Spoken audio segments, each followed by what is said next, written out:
to introduce Mr. Rahul Saini. Mr. Rahul Saini is an author. He's written a book, Love to Hurt You. He's also a YouTuber, and he loves to travel. He's an avid traveler, and he talks about his travels on his YouTube channel, and with a special emphasis on uh, architectural marvels that he seems to that he comes to enjoy.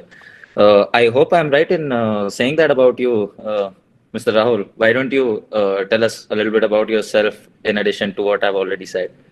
So thank you for the lovely introduction, Ishan, and thanks for talking about things I do. And yeah, well, I studied architecture, so even if I don't want to, I end up talking about architecture at most of the during most of the conversations. And yes, on my channel, I talk about and my writing and other issues which I find worthy to talk about. So that's pretty much it.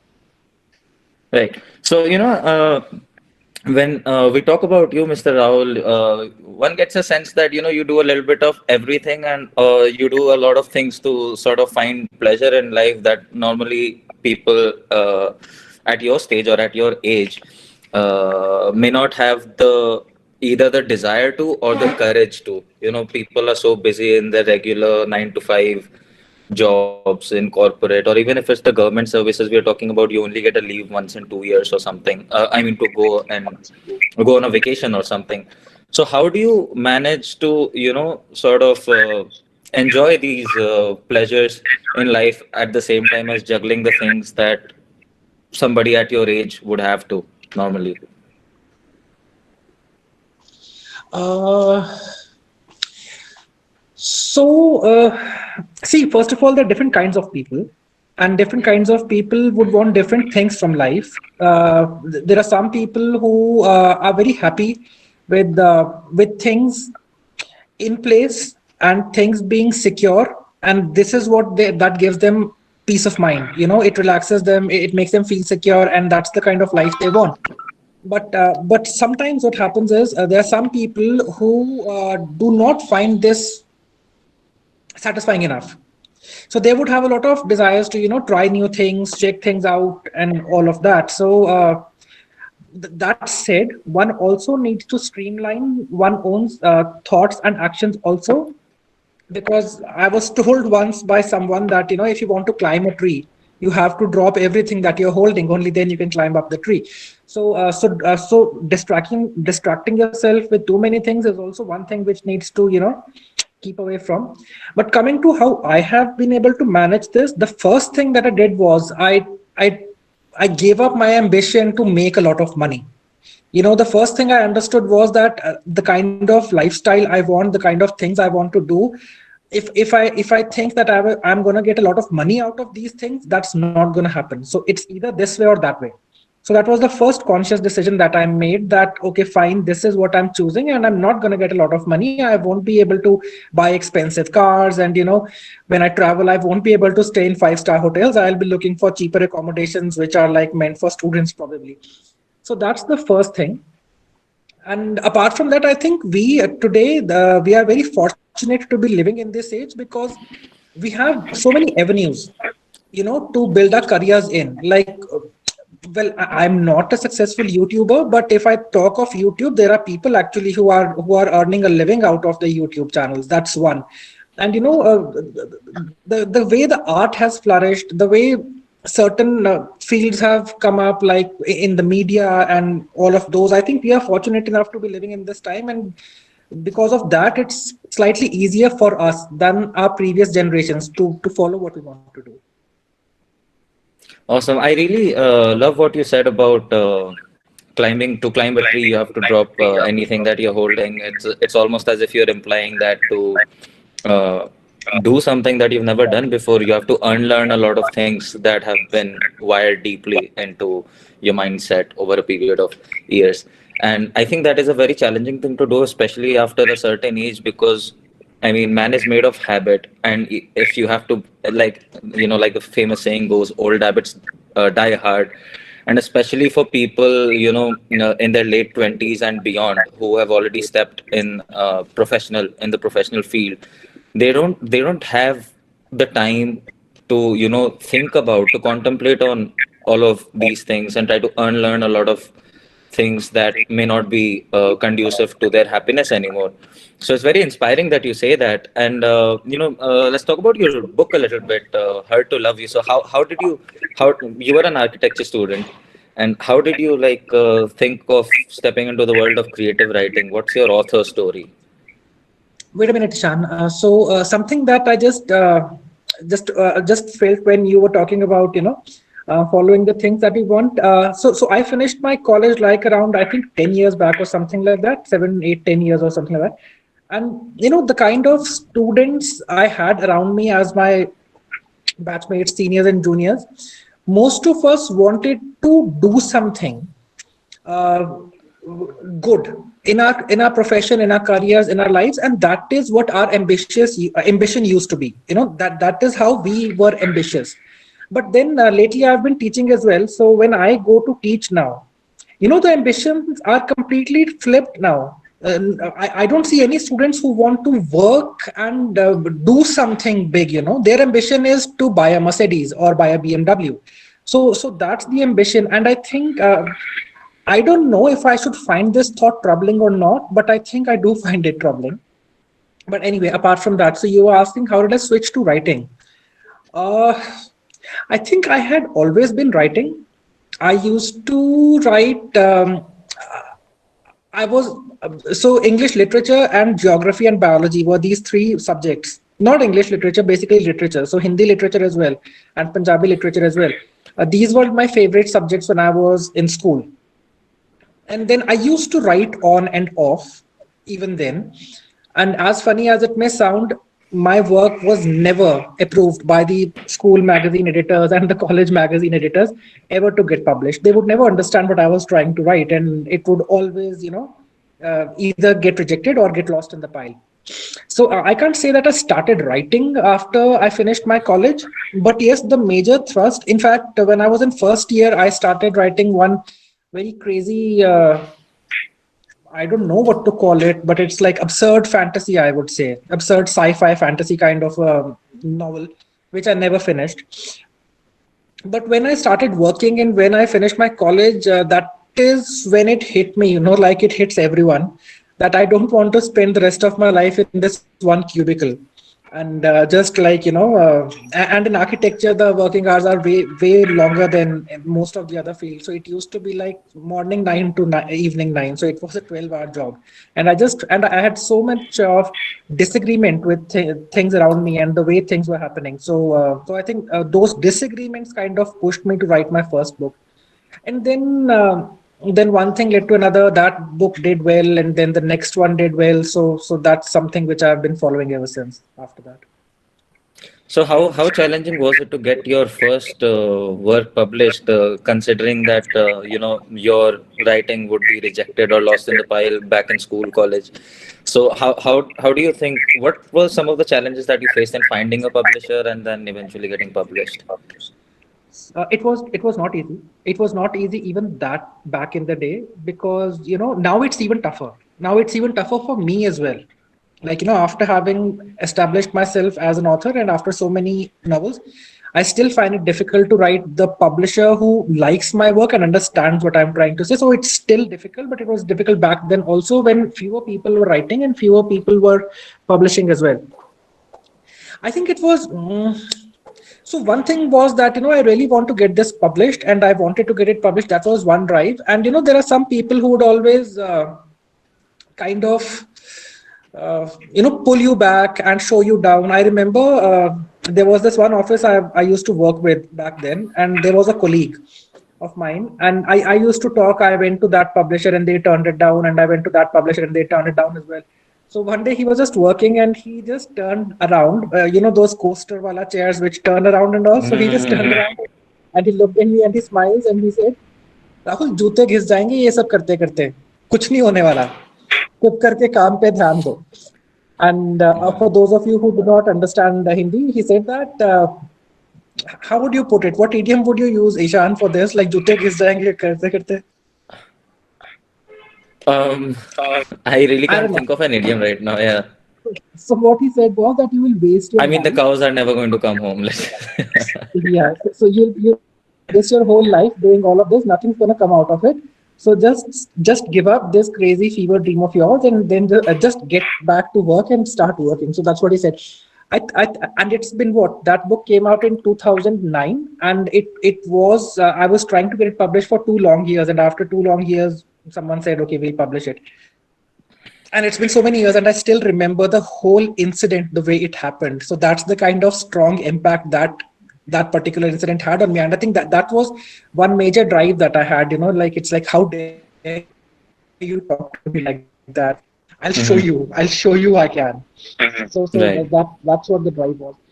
But also, one thing I always have felt about my books, it's very difficult that people actually understand what you are trying to say, and most of the times even the editors and the publishers kind of don't get it or interpret it differently, which is completely fine, because yes, I do understand the postmodern theories of creativity, and I do understand that each interpretation is equally valid.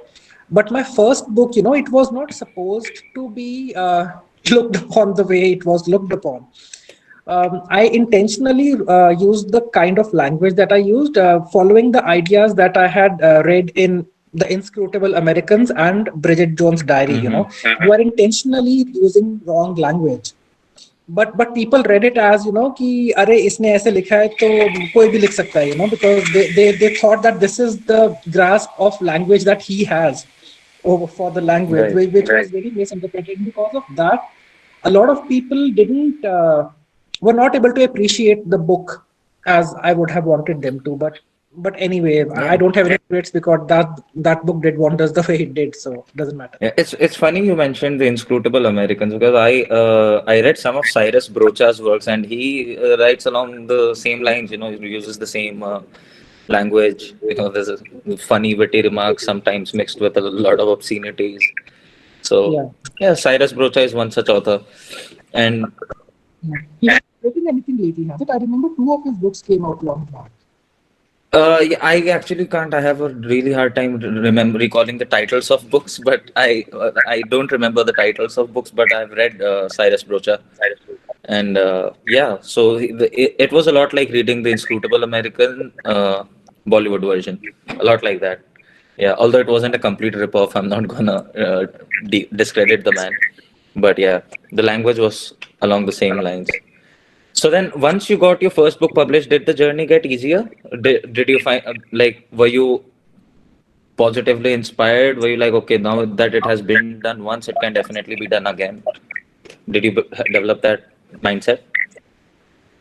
Uh, it was definitely easier. Getting the next book out was actually no effort at all, because the publisher was pushing me to, give them my next manuscript. So, but then, if you read my fourth and fifth books, you will understand what was happening behind the scene with those books as well. So then I wanted to change my publishers, and the third book was also. Yeah, Ishan, it's been a journey, so it's hard to say that was it easy or was it tough. It's always been tough, and it's always been easy.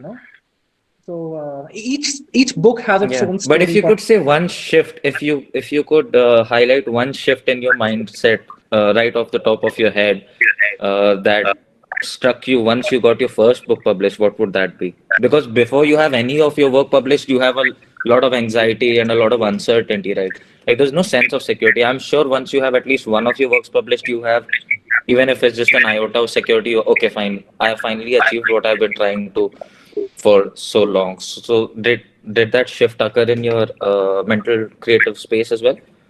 Not for me, and I'll tell you why. Because I do not see any particular genre as per yet. So that kind of security only comes when you have created a very clear focus that this is my range, and I'm only going to write within this range. Because your readership will always expect something from you. Somehow I have not been able to limit myself to that.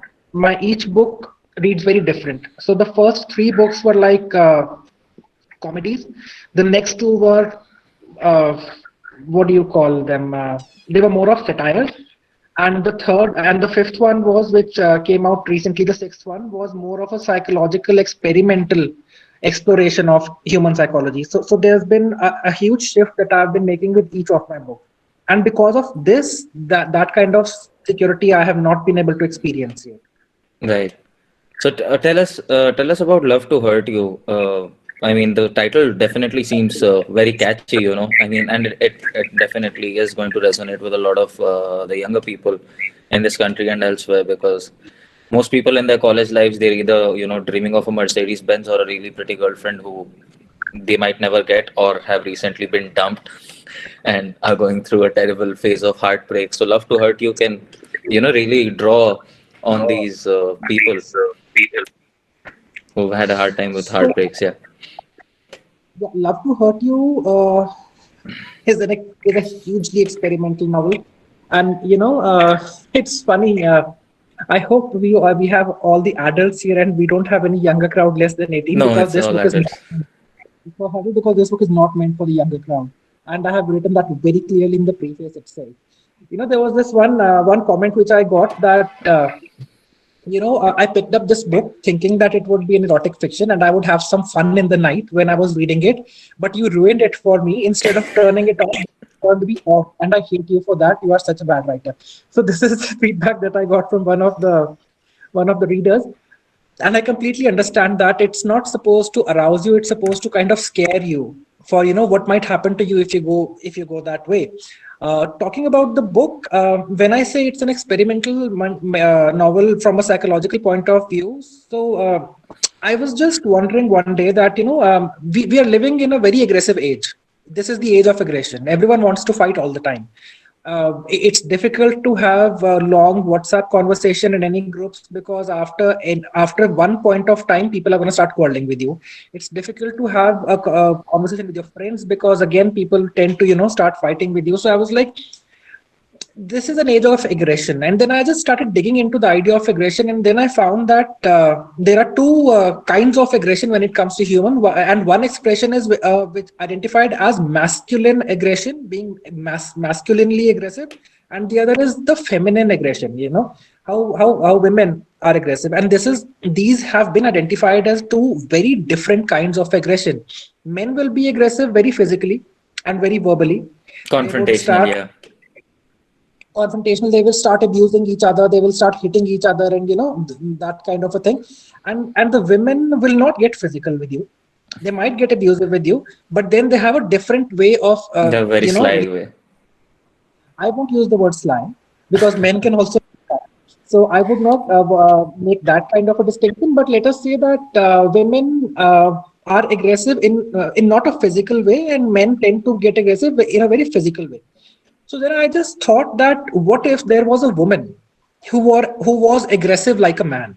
Like, what if there was a woman Oh, who wow. who wanted get back people who had wronged her or troubled her, or been unfaithful to her, and he wanted to get back to her. She wanted to get back to her as probably a man would. Like, we hear about acid attacks so much. We hear about rape attempts so much, and that's most of the time it's because the man is trying to thinking that he's getting back at the girl, and that's he's trying to avenge himself. I was like, what if a woman things like that?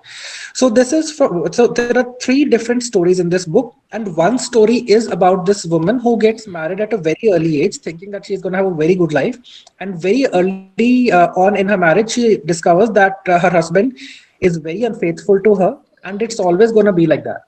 So then she just develops this whole anger inside her towards all the men who fall in that category, all the men who are infidel and who are unfaithful to their partners. And then she goes on a rampage of, I will teach them a lesson kind of a thing. Hmm. So that's what that book is about. And it tends to get very graphic at times. It tends to get very gruesome at times. So it's not an erotic novel in terms of it will kind of give anyone a pleasure. So Yeah, that's not sounds like Aparicit. more like that. So it's not going to give any kind Yeah. of pleasures to anyone.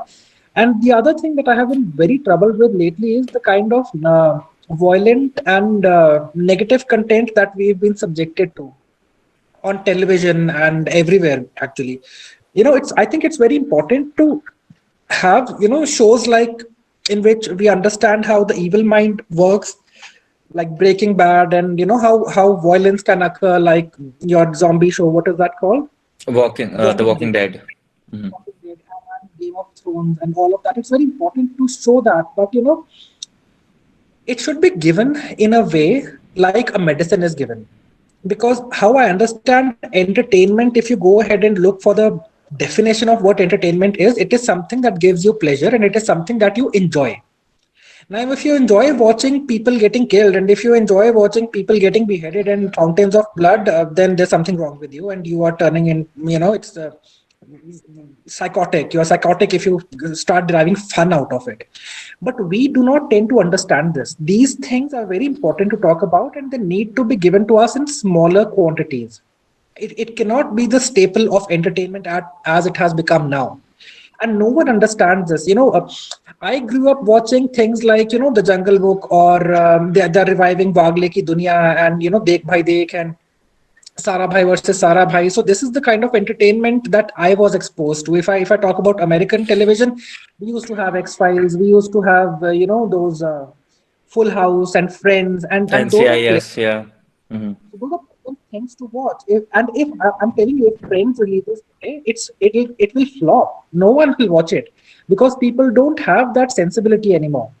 So now my whole mental setup has been very different because I was subjected to such kind of shows and books and entertainment. But imagine a kid who starts watching television, watching The Walking Dead, and who starts watching television, watching Dexter. He would have a very demented perception of reality, and no one understands this. So this is something which I tried to push in that novel, that if you are watching, if you're exposing yourself to such content so largely, there is a huge possibility that this is what will happen to you. And there's one character's life that unfolds who driven and away with all those. So this is what the book is actually all about. Yeah, I think it's very important that you say that. I mean, although I largely agree with you, I have some points of differences.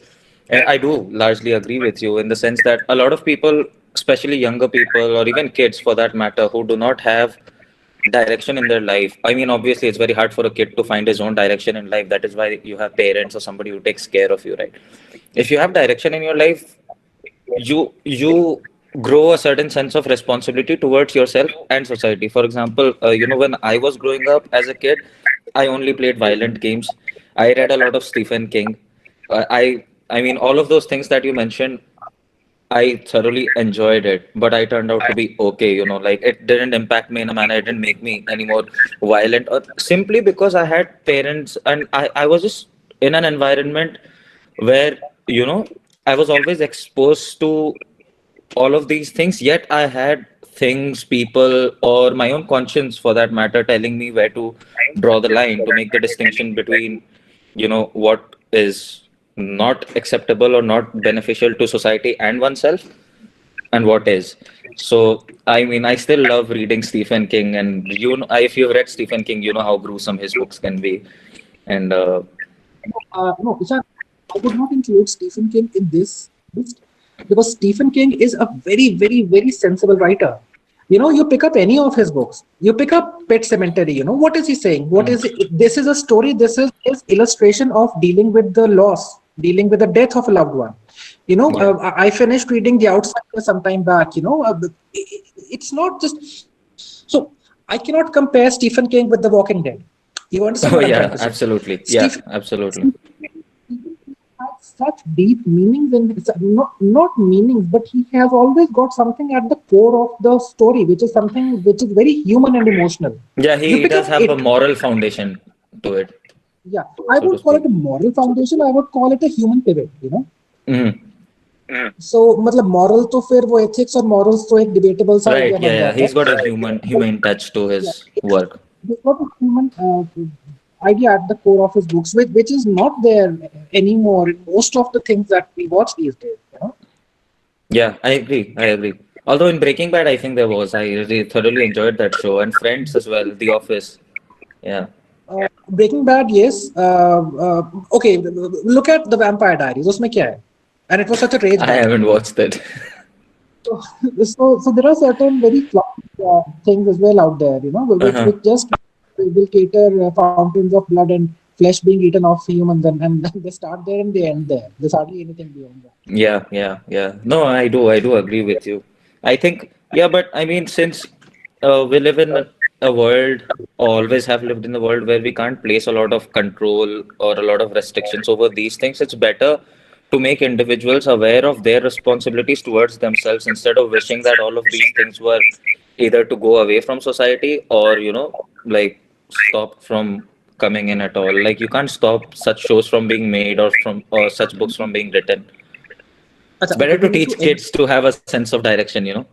वो नहीं हो पाता Ishan, otherwise see no parent wants to let their kids go astray first, okay, but the kind of world that we are living in, it's impossible for parents to actually uh, supervise their kids as much as they would need to be because of so many reasons. That's one. Two,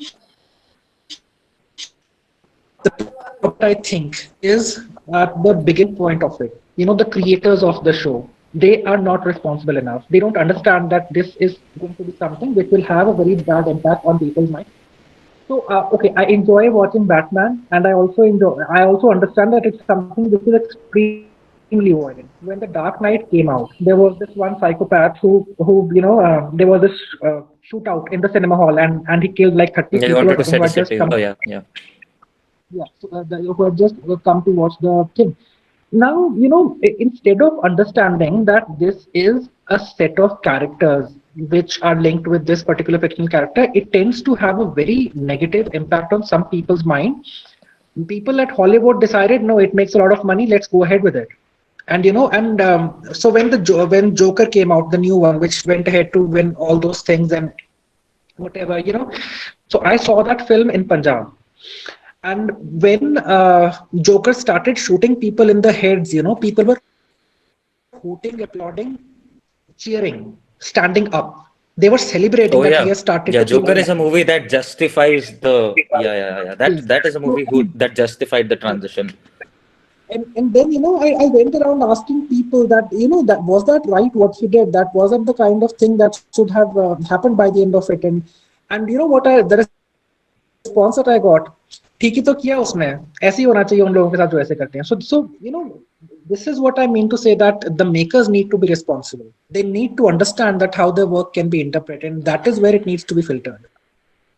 I agree. Yeah, I agree because when I watched the Joker, it did sort of hit the creeps in me as well. Because simply the conclusion of the movie, the end of the entire movie was about justifying his the protagonist's He transition is, into being a demented yeah, criminal. yeah. But Yeah, at the last shot of the film was he was raised up like a god. That is yeah, what the film. That is where the film ended. I'm like, okay, let's stop this here because otherwise I'll tend to get very angry because I yeah. find these things very upsetting. Oh yeah, no, I can see that. Me too, me too. When I watched the Joker, I was a little moved as well. Anyway, let's talk a little bit about your travel escapade. So, what are some of your favorite travel destinations, and what is it about traveling that appeals to you the most? So आजकल तो travel हो नहीं पा रहा है because corona हो गया. So दुनिया ही बदल गई है उसके पीछे तो. But so I stay towards north of India. So Himachal is definitely one place which I end up spending most of my time. And and I stick to the places around Dharamshala only because I like the atmosphere. Sorry, and the vibes that we have there. And if you talk about the other parts of the world, I have not been to many other countries, but Spain was one country which was like मुझे तो यहीं आना है दोबारा ना. So that was the kind of feeling that I got there. Different things work for different people when it comes to inspirations. Somehow when I travel, and especially when I'm sitting in a moving vehicle, my mind somehow tends to work a lot faster. My mind tends to become very active, and then I'm able to think a lot, and then I'm able to get new ideas. So and this is the reason why Yeah, I travel as much it as I shakes do. it stirs up the creative spark in you, I suppose. Yeah, because that happens to me as well. especially in the mountains. It doesn't happen to me at beaches. In the mountains, sitting in the woods with a stream of water flowing down or whatever, when you sit there, you get a lot of creative thoughts, and it's just such a peaceful environment, conducive environment for creativity. So I get where you're coming from. What have Yeah. share some of your crazy travel uh, anecdotes with us, if you will. Something that you didn't expect would happen. Something the craziest thing that you had never imagined you would see. Something that I couldn't imagine Yeah. that I would see. It could be food. It could be a cultural shock that you faced when traveling to some countries abroad. Like I'll give you one example. When I first traveled to Thailand, I was shocked when I saw people like just eating half cooked insects straight out of the wok, and that sort of blew my mind. I'd never thought. I was a little kid. I was only 11 or 12, I think. So yeah, that blew me. So, yeah, two things. One, I can't talk about because I can't talk about having that on a public social media platform. That's Okay. something which, if we someday, I'll tell you what happened when I had that. But two, so back in college, it was the first time I went to Goa. So first year, very young, don't know a lot of things, and never have been traveled beyond Delhi. So always been up north, and no idea about the kind of foods and everything. So it was like a blast we were having there. आज तो shark खाएंगे, shark खाते हैं, and आज Mm-hmm. तो all of that. So then we went to one place and they had crabs. So I was like, मैं तो crab खाऊंगा. And so the guy said, okay, fine. And then he got two live crabs, okay? And then he Yeah. showed me the two crabs. Like, which one would you have? And I was looking at him, you're showing me a live thing, and then you're going to go inside and kill that thing and bring it on a plate for me to eat. It somehow didn't feel right, and it Yeah. freaked me out. And I never eat a crab after that. So I had a Yeah. crab like maybe 7 years back. That was something. Yeah, it's definitely an appetite killer when things like that happen. And then nowadays it happens so much online as well. You don't even have to go to one of these places. You're scrolling through your Facebook, you're in a happy mindset, ready to enjoy your meal, and then your feed throws up this video of, like little chiclets being butchered or piglets being butchered, and then you're like, oh my God. So then you have to contemplate turning vegetarian. And then for 2 days your conscience is really hit, and then you're like, no, I love chicken too much. I can't. I can quit Facebook, but I can't quit eating meat. So that's what happens to me. Yeah. Yeah, that's a tough call. I think things like these need to be. I think we kind of try to shield small kids from these, but I think these are the sensibilities which a kid should be exposed to at an early age, so that like अगर मुझे बचपन से ये सब पता होता कि जो प्लेट में आया है वो किसे गला काट के आया है, maybe I would have been a vegetarian. Same. Yeah. Same. I completely agree. Yeah. But then after a certain age, then it becomes a little tough. And we are fortunate enough to be living in that region of the world where we can afford to be vegetarians and still have a healthy lifestyle, because यहाँ पे 4 harvests होते हैं, as opposed to the colder countries which would get just 1 or 2 harvests. So we can very well, we don't need to eat meat if we think about it. Yeah. But And as a matter of fact, India has the lowest meat consumption in the world anyway. So वो सब पता नहीं that's कहाँ से आते हैं आजकल के, मुझे नहीं लगता पंजाब में रह के ऐसा, but I don't know where those figures come from, and maybe it's an image building thing or whatever, so I don't know. yeah. No. This image actually, I think the first time these stats came out were by a study conducted by PETA themselves, and they declared that India has the lowest meat consumption in the world. So it's probably because, I mean, the Indian choice of meat is just what fish. First of all, we don't have a wide variety. Like not a lot of Indians consume pork, beef, or exotic seafood. I mean, it's not easily available. So it's just chicken and fish for us, and we're not, even if we do eat non-vegetarian, we don't eat it every day, as opposed to people in the West. So I think that contributes to the fact that we have such a low meat consumption. Maybe, I don't know. But anyway, let's talk a little bit about your YouTube channel. So so writing, traveling, and then you have a YouTube channel of your own. So it gives the idea that you're a complete, you completely you seem to come across as a very free spirit. You do all of these things that people only do at the end of 3 years, 5 years. Save some money and then go for a short break and then enjoy that and then come back to your regular life. But you seem to be doing all of these things. And so how do you sustain it? And tell us a little bit about the idea behind your YouTube channel. Okay. Uh, yeah. So basically, to be very honest, how it used to work in the olden days. Olden days, I mean, by olden days, I mean the pre-corona times. So there would be a lot of meets, and I would go visit a lot of colleges, and then I would have my events and book launches and all of that. So there was so that's how I would communicate with a lot of people about the things that I wanted to communicate. But over the past 1 year, what has happened is that those are kind of now out of question, basically, that you can't be traveling, and even if you end up having a book launch, people are not going to come. People come, the turnouts are not going to be that much. So the only way to reach out to people now is through the digital media. Mm. And even if we look at what's happening, sorry, right now, if it wasn't the corona that we are going through, I'm assuming that this would have been a different kind of an event. We would be sitting here talking about things that we want to. So this is basically the reason why I started my YouTube channel, because it was a way to get in touch with people and talk to them. And also I believe that it's very important to develop the ability of critical thinking. And by critical thinking, I mean that question and understand things, and just not blindly follow something that we are told, and have, like, understand it for yourself on your own. And that happens only when, I think, not only, but that happens when you read.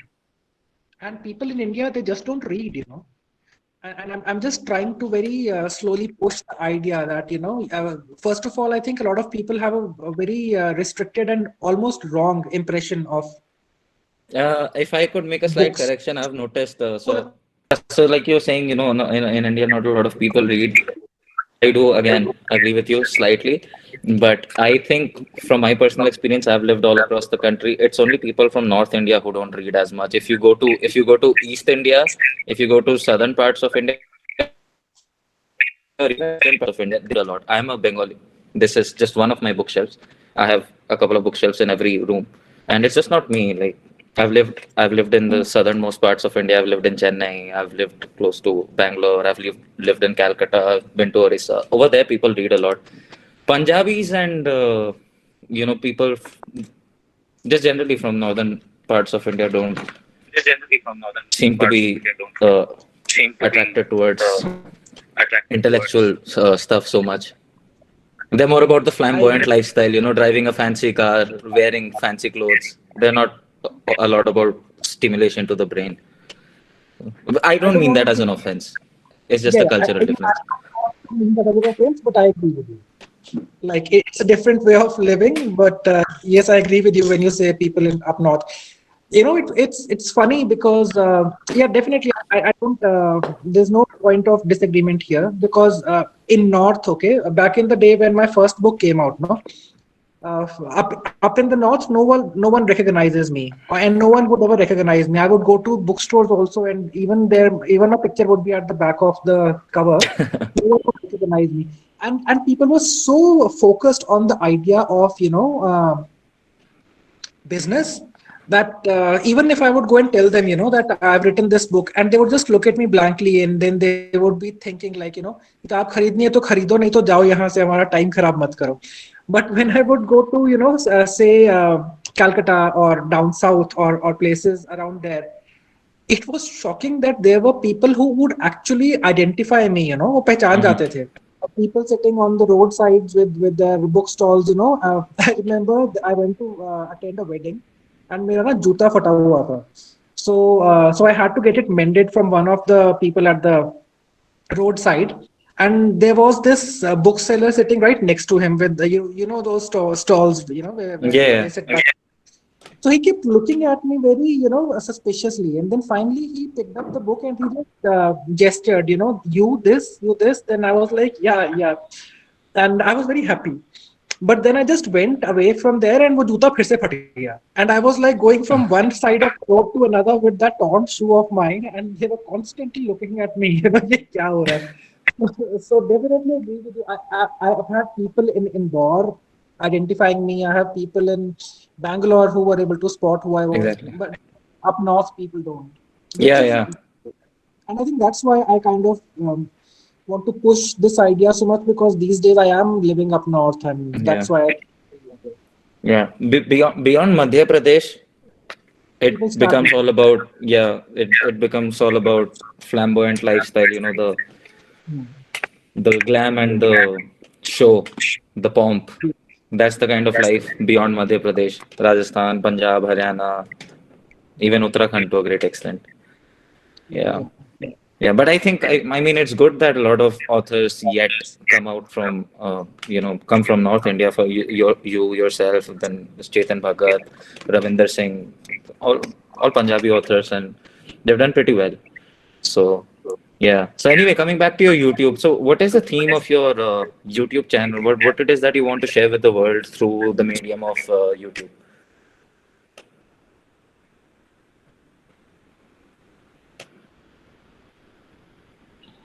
Uh, I think I just want to push my ideas out there. Like for example, when we so I think there are a lot of stories which actually have the potential of very intense and varied interpretations, and many times people don't see that.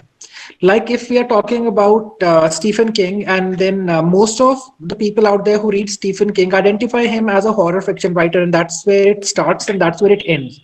They are not able to dig deeper into it, the psychological uh, ideas that he's trying to explore in those stories. So what I'm trying to do is I'm just trying to bring those forward.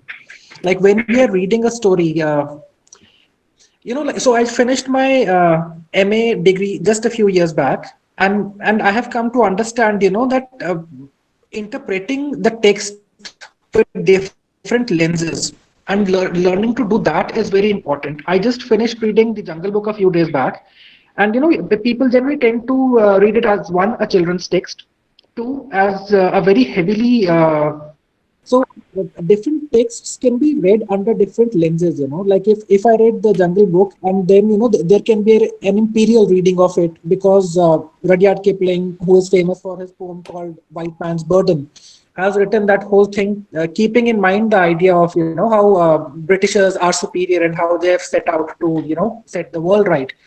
But then when I read the three stories of Jungle Book, which are based on Mowgli, I saw very strong and distinct issues of identity. That poor Mowgli, he was discovered. He's a man child who's discovered by the wolves, raised up by the wolves.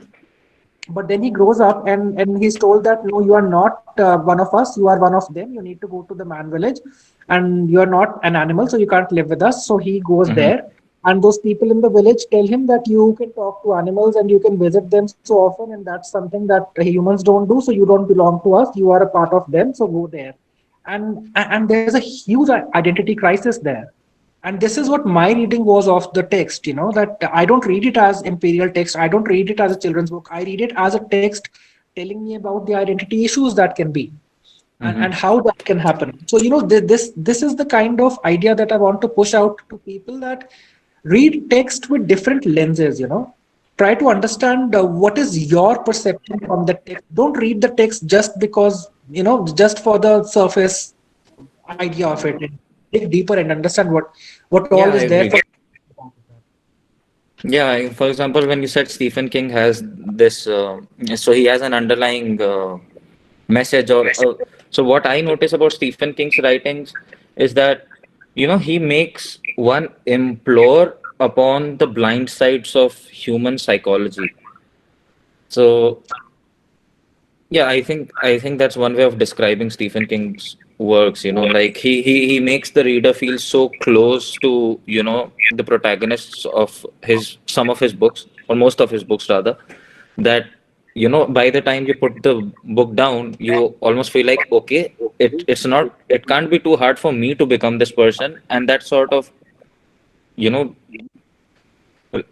makes you aware of things that could go wrong with you. It makes you aware of certain psychological blind sides that you may have, and it makes you even more it has either of two consequences. One is either you're scared from being turning into that person, a demented, retarded person who's out, for vengeance, or it might inspire somebody to actually go down that path. I don't think that has happened a lot with Stephen King's works, though. I read The Outsider, and reading The Outsider, I was like, it's all about, be sure how you're treating people, because you may be thinking that, the person is a criminal, but for what you know, that may not be the case, because spoiler alert, when I was reading The Outsider, and when the character dies, and when he's shot and he's killed, I was like, I don't want to read this anymore. But Hmm. then it made me like that character so much that I wanted to know, even if he died, what happened after that? Was the justice served, and what was the end of this whole thing? So they're very well. He's a phenomenal writer. I think somewhere down the line, later down the years, people might understand him as a literary genius, which right now they refuse to accept him as. Oh, he definitely is. Yeah.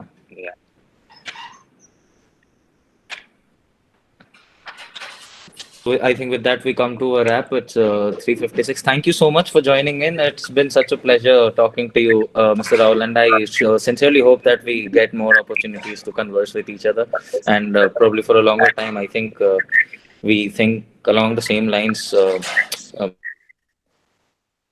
subjects, and it was really great talking to you.